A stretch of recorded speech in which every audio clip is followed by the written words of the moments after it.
21 वर्ष यशस्वीरित्या कार्यरत असलेले Jaydatt aluminium and glass private limited इचलकरंजीचे सर्वेसर्वा माननीय श्री दत्तात्रय उघडे यांना आज 13 फेब्रुवारी रोजी होणाऱ्या वाढदिवसाच्या मनपूर्वक हार्दिक शुभेच्छा. शुभेच्छुक Jaydatt aluminium and glass private limited व कर्मचारी वर्ग. पुलाची शिरोलीत LCBची कारवाई. 4 किलो गांजासह युवक जेरबंद, 1.5 लाखांचा मुद्देमाल जप्त.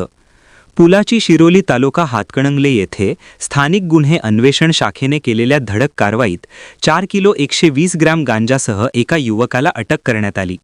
उमर अली इस्माईल पटेल वय 31 राहणार शिरोली पुलाची असे अटक केलेल्या संशयिताचे नाव आहे. त्याच्याकडून गांजा, मोबाईल आणि दुचाकी असा एकूण 1,54,400 रुपयांचा मुद्देमाल जप्त करण्यात आला आहे.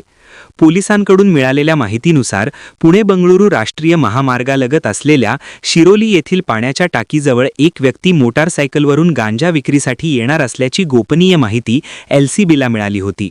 माहितीची खातरजमा करून पोलीस निरीक्षक सुशांत चव्हाण यांच्या मार्गदर्शनाखाली सहाय्यक पोलीस निरीक्षक सागर वाघ व त्यांच्या पथकाने परिसरात सापळा रचला. दरम्यान संशयास्पद हालचाल करणाऱ्या उमर अली पटेल याला ताब्यात घेऊन झडती घेतली असता त्याच्याकडे 4 किलो 120 ग्रॅम गांजा आढळून आला. चौकशीत त्याने शिरोली MIDC परिसरात चोरून गांजा विक्री करत असल्याची कबुली दिली.